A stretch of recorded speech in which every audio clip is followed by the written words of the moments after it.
All right. Hello, and welcome to another edition of Charlie's Desk. Um, so, on the desk today, we have On Becoming Blind by Emile Javal. And then we also have an object that I'll describe. It is an ashtray, which is a tool that was used for teaching Braille. And so, one of the things that Charlie's Desk is interested in is the differences in pedagogical strategies, the ways in which people teach kids who grow up blind and people who lose their sight later and become blind later.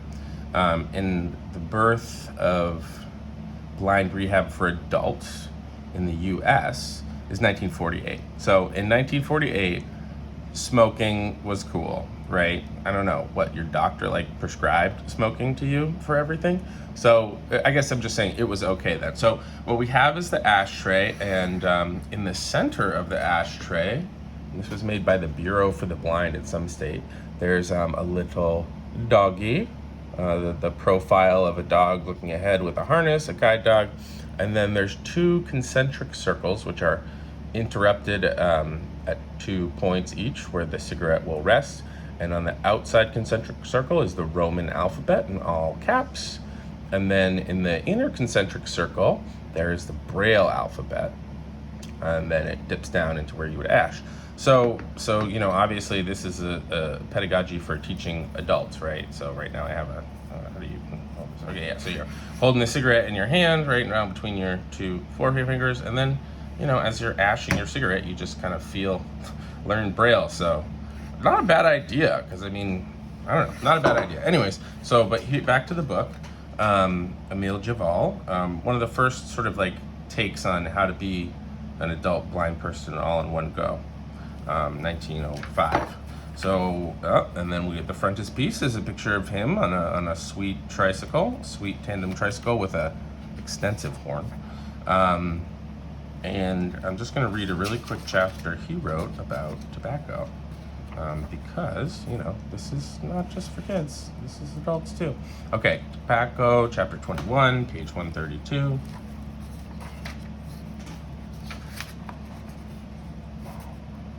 He has a chapter for everything. Okay, but this tobacco one is interesting. Okay, 21, tobacco.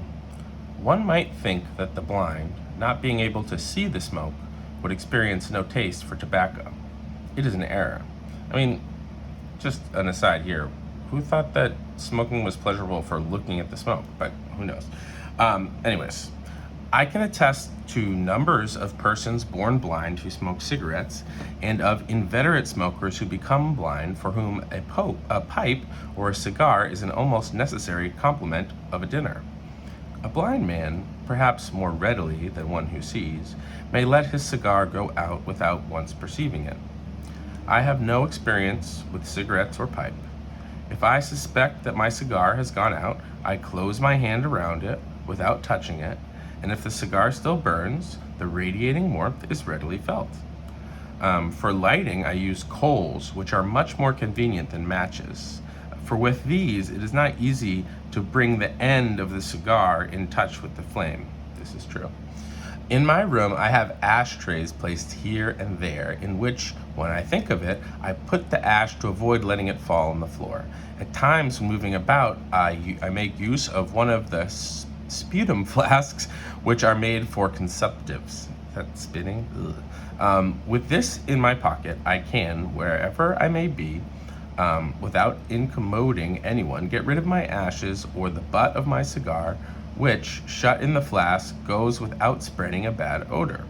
So he's got a personal ashtray on him.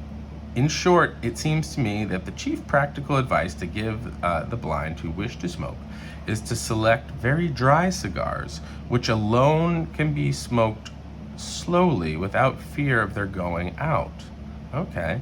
Often, a cigar serves me to measure time when, in the presence of a stranger, I do not wish to feel the time on my watch. Oh, man. Okay, so feel the time on his watch. Oh, I happen to be on my wrist wearing a Braille pocket watch, and the cover flips up. You'll hear a click. Boop. And yeah, this one's nice because it doesn't have any Roman numerals. It just says Braille, so it's kind of classy. Anyways, yeah, that's Emile Javal on tobacco. And then the other thing is this Braille ashtray, probably from the 50s. And it was just a little teaching tool, and a teaching tool that you only use for adults. So there we go. That's pedagogies for the adults. But that's more mid-20th century. I'm kind of looking further back in Javal's time. All right, thanks for watching. Bye.